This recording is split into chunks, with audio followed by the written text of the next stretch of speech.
I will start this off saying there is a history of bad blood between my brother and I, and that may be clouding my judgment, hence why I am here.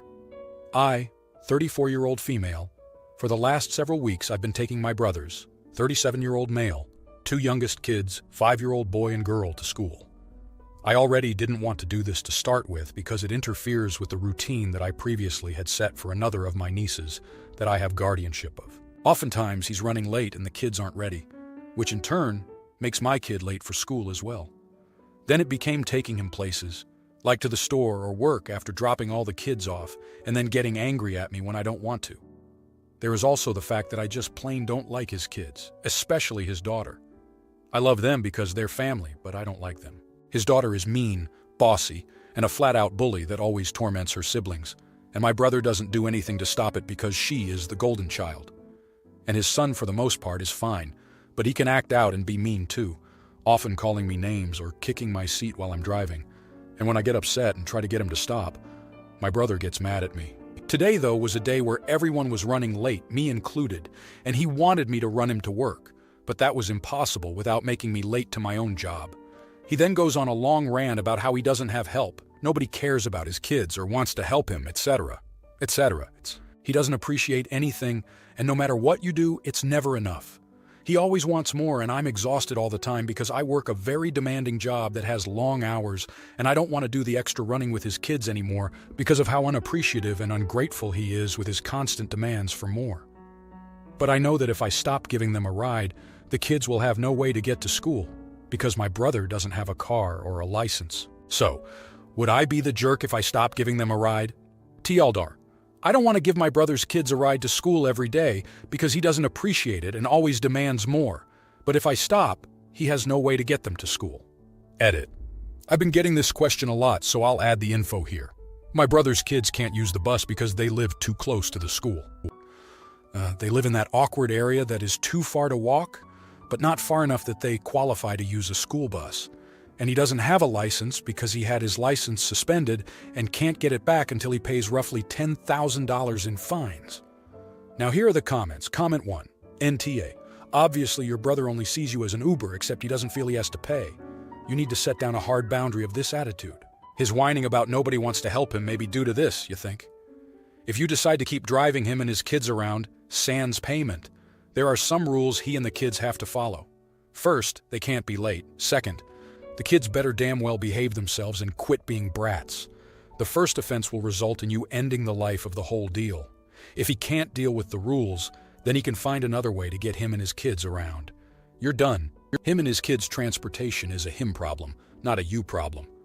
When he starts whining, put in earplugs and just smile at him. You don't need this shoot, and you are no longer going to put up with it. Comment 2. NTA. I had to do the same thing with my 24-year-old female sister, 33-year-old female. She would always ask me to pick my niece and nephew up from daycare when I got my two kids, and then would expect me to drive them 30 minutes home when she got off work, but I live in another town. Once I stopped helping, I became the bad guy. But I will tell you, the stress that has left me since I don't have her kids is amazing. Her kids are 2-year-old female and 4-year-old male. Mine are 11 months female and 3-year-old female. Her children are so mean to my kids, yet when I correct them, I'm the bad guy. It wasn't worth it anymore. My oldest became hurtful because that's how my sister's kids acted, and once that happened, I was done. Comment 3. NTA. Of course, you realize now your mistake was starting this at all, but what's done is done. Now, it's time to give your brother a 2-week notice that you will not be driving his kids or him anywhere unless it is an absolutely emergency. Observation. There is no law that you have to love your niece. It always amazes me that people think they are required to love someone simply because they're related. Your niece sounds distinctly unlovable. Now for the next story. I'm 23 years old. In middle school, I was excluded and treated harshly by my classmates. I lived in a predominantly Asian area and am also Asian myself. However, I was never seen as Asian enough by most of my peers because I was chubby and didn't do well in school, neurodivergent. They would constantly be passive-aggressive towards me and act like I was a pest whenever I tried to be nice. As a result, I started resenting them and started hanging out with people who actually accepted me. Today, I have changed a lot. I lost a lot of weight after high school, and I made friends with a photographer who helped me start a career in modeling. While I'm not as successful as Naomi Campbell, I do high-fashion editorial modeling. I am proud of my position and recognize that I am very fortunate to be where I am. Last night was my middle school reunion. I have a good group of friends that I have known since middle school, so we all went together. When we arrived, I felt uncomfortable and only spoke to my group or to people who didn't treat me poorly. Whenever one of the people who used to treat me badly tried to talk to me, I ignored them and continued to talk without looking at them.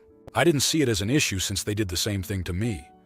However, it seems to have irritated one of the guys who had humiliated me in middle school by posting my low test score. He approached me and tried to talk to me, but I simply ignored him. He then told me that I thought I was better than everyone else and that I was acting like a stuck-up person. In response, I told him that I am better than everyone else, and that's why I have a more successful career.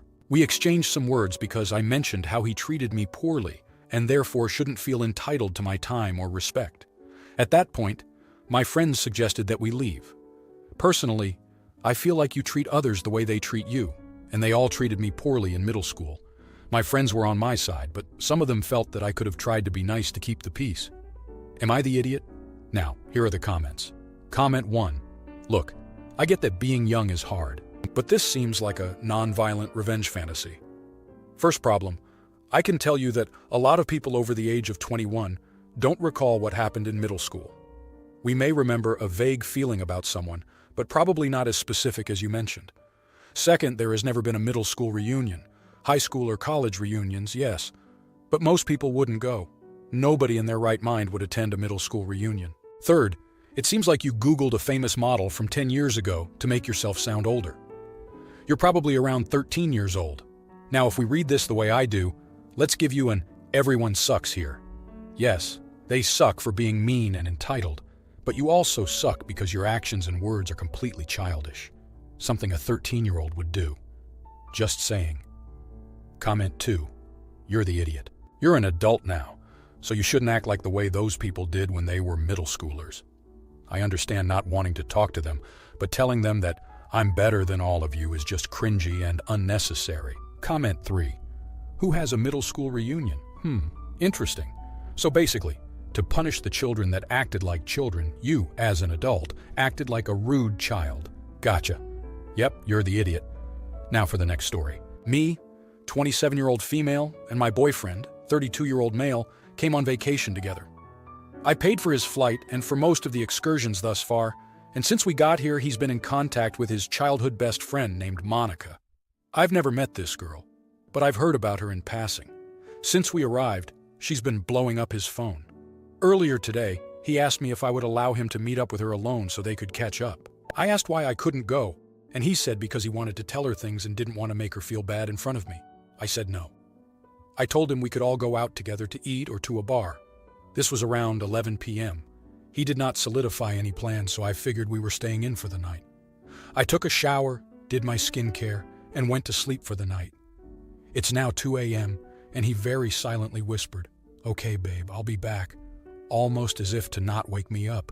But I heard it, woke up, and was like, "Where are you going?" He told me he was going out with her. I immediately got up and got upset and asked him why he was sneaking out, and it started a huge fight. He ended up not leaving, and now I'm starting to feel bad about maybe being so butt-stuff about it. He keeps saying I don't let him do anything, and I'm lame for going to sleep at 11 p.m. while we're on vacation. We were out all day on an 8-hour excursion, so I was pretty tired. He is super upset about it, and I just need to know, am I the jerk for ruining his plans? Now here are the comments. Comment 1. 1. Who paid for the vacation is irrelevant. 2. He's behaving rudely and suspiciously. He should want to introduce you to her over coffee or lunch. 3.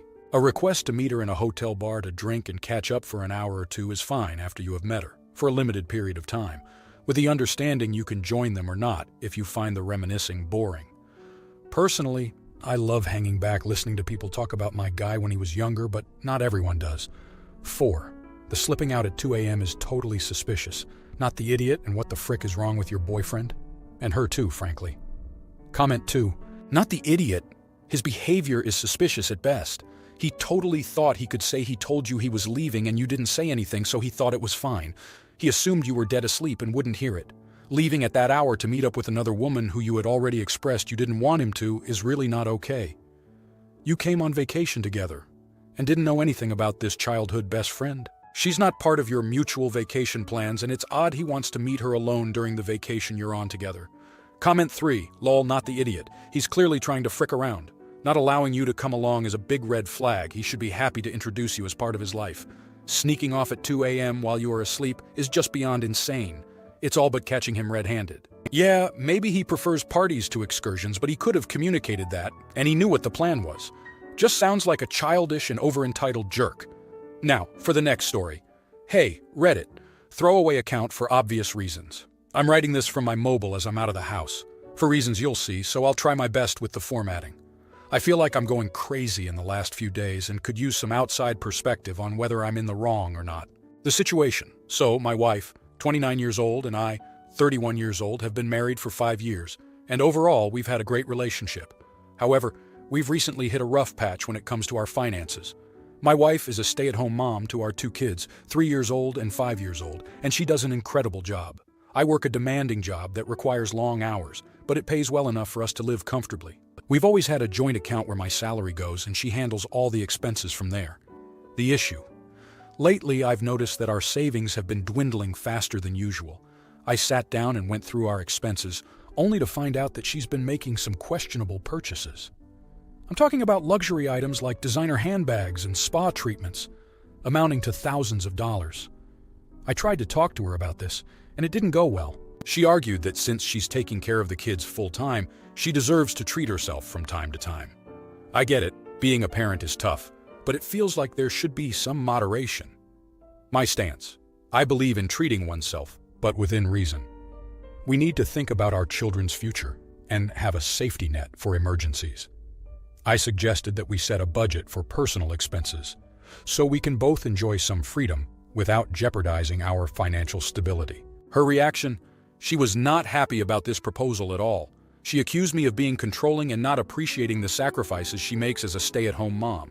She thinks I'm being stingy and that I don't understand how important self-care is for her mental well-being. The dilemma. Here's where it gets tricky. I recently discovered she's been having private shopping sprees without my knowledge, sometimes maxing out our credit cards. When I confronted her, she got defensive and accused me of not trusting her. This has led to a major rift in our relationship, and I'm seriously questioning whether I can trust her with our finances anymore. Anyways, I'm at a loss. Am I the jerk for wanting to establish some boundaries on our spending, given this new revelation? Is there a compromise that I'm not seeing here? Or do I need to take more drastic measures to protect our financial stability? My battery is low, so I might not be able to respond to all of you. I'm open to any advice or perspective on this matter. Thanks in advance, Reddit. If you liked this video, you'll probably like these too. Also, while you're here, please consider subscribing. It's your support that keeps this channel alive and allows me to make better and longer videos. Have a great day.